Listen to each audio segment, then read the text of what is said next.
I'm an engineer. I graduated from Imperial College London with a master's in material science and engineering. I also love Pokemon. So in this series, I'm going to be giving overly in-depth analyses of Pokédex entries. I'm starting off strong today. I'm going straight into the heart of a supervolcano, into the scorched aftermath of the world, into the belly of the beast, and the number of the beast is 219, aka Magcargo. Magcargo is famous for its Pokédex entry that claims that its body temperature is 10,000 degrees Celsius. Forget Slugma, whose body temperature is the temperature of lava. Magcargo is hotter than anything natural in the world. Many people have rightly pointed out that this makes Magcargo's insides hotter than the outside of the sun. However, we can go much deeper than that. I mean, not deeper into the sun. Magcargo isn't that hot. Lava Pokemon, more like photosphere Pokemon. I'm getting ahead of myself. Let's begin, shall we? The first entry is from Pokemon Gold, since Magcargo was first discovered in the Johto region. The shell on its back is just skin that has cooled and hardened. It breaks easily with a slight touch.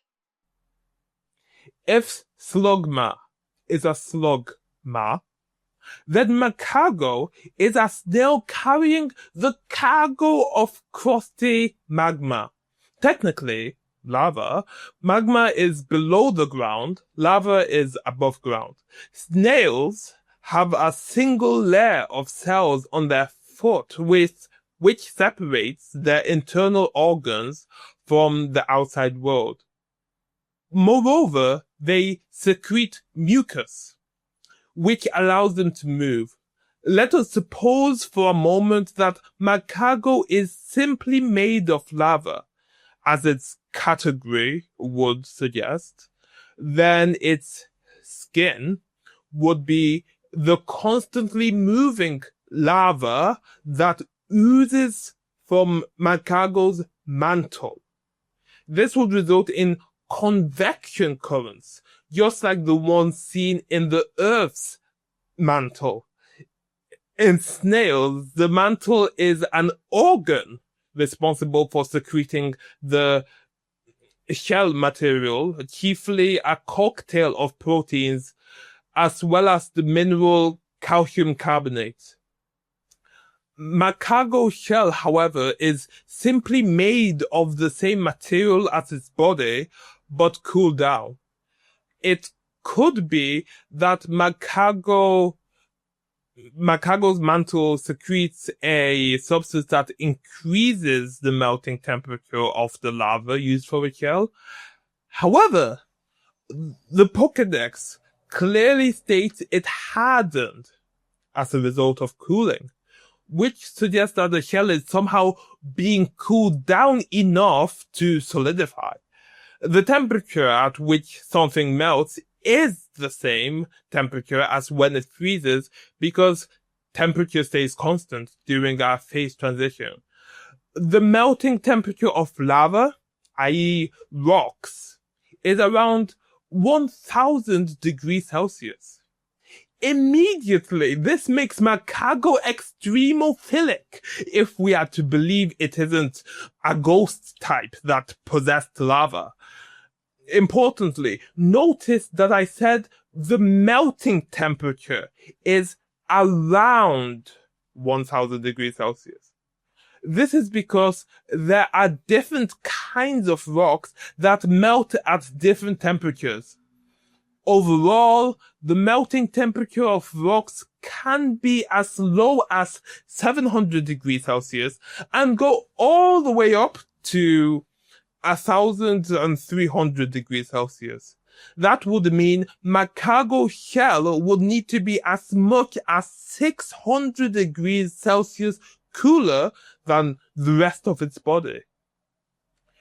Energy can be transferred in 3 different ways: conduction, convection, and radiation. Heat can conduct from Magcargo's foot to the rest of its body through collisions with particles. Even if the mantle cavity was a kind of perfectly heat-resistant material whose particles don't collide with each other at all, heat would still be transferred through the air around it by convection. Convection happens because warm air expands and becomes less dense than the cooler air above it. If something is less dense, it floats, or in the case of air, rises. This warm air would circulate and heat the shell. Radiation doesn't even rely on particles moving and can easily heat up Magcargo shell because of how close it is to its body. When any liquid is frozen too quickly, the particles are arranged in a haphazard way. However, the particles are no longer able to move freely to enter a more stable configuration. This means that any stress on the material would destroy the material by brittle fracture. This is why Magcargo shell would crumble upon impact. I should believe that this Magcargo was dead and fully frozen when the scientists were testing it, because nobody would survive near it without highly advanced protective gear, like those seen in new Pokemon Snap. If you did touch it, it would shatter like glass. Volcanic glass, that is. Obsidian is an example of volcanic glass. A generation later in Pokemon Ruby, we read an additional detail. Magcargo shell is actually its skin that hardens as a result of cooling. Its shell is very brittle and fragile. Just touching it causes it to crumble apart. This Pokemon returns to its original size by dipping itself in magma. This obviously means it has to go into a volcano to envelop itself in magma. Volcanoes don't just release a lot of heat. There is a lot of sulfur dioxide, hydrogen sulfide, hydrogen fluoride, and carbon monoxide. Typically, these would be poisonous and deadly to most life. However, extremophiles could survive in such conditions by oxidizing carbon monoxide into carbon dioxide, for instance. Also, Magcargo would have to withstand being pelted by volcanic rocks, flowing volcanic bombs, flowing lava, and earthquakes. Yes, typically an earthquake can trigger a volcanic eruption. Nevertheless, Magcargo is weak to ground type moves, so Magcargo would preferentially live near effusive volcanoes, which don't build up pressure and don't need immense seismic activity to trigger an eruption. Lava is a liquid whose viscosity depends on the composition of the magma. Lava from an effusive volcano will be less viscous than lava from an explosive volcano because of the higher percentage of basalt, which is low in silica, which normally causes the lava to be more viscous. So, to summarize, Magcargo is made of a low viscosity basaltic lava that has also a relatively low melting point. Magcargo live near or within active effusive volcanoes. This brings us nicely to the next entry. The shell on its back is made of hardened magma. Tens of thousands of years spent living in volcanic craters have turned Magcargo's bodies into magma. We already know that Magcargo shell is technically made of lava. The new claim here is that Magcargo's body is entirely lava due to evolutionary adaptation in volcanic environments over tens of thousands of years. Lava is essentially molten rock composed of silicate minerals and volatile compounds, kept in a liquid state due to extreme temperatures exceeding 700 degrees and often reaching over 1,300 degrees Celsius in certain volcanic environments. Once lava cools, it solidifies into a kind of rock called igneous rock, which can exist in the form of basalt, pumice, and obsidian, depending on the cooling speed and gas content. Magcargo's claim to have a hardened magma shell suggests that it somehow retains the structural integrity of solid rock, while simultaneously existing at temperatures that keep its body molten.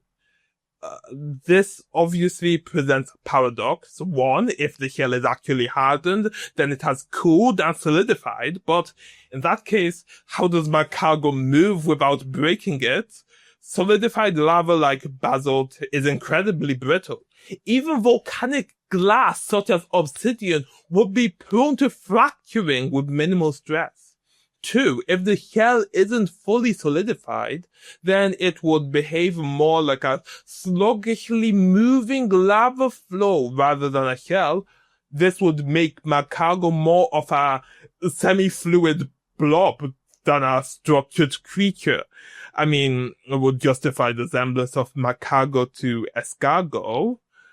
In real-world volcanic environments, partially solidified lava is simply far too unstable and weak to support external forces. If the flow were lava, and the lava cooled down, it could still easily break, since some parts of it might have melted, making the overall structure extremely viscous, but not viscous enough to be a solid.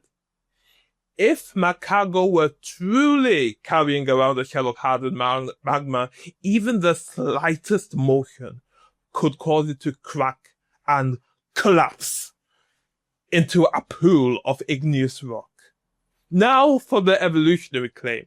Can prolonged exposure to volcanic environments lead to an organism's body turning into magma?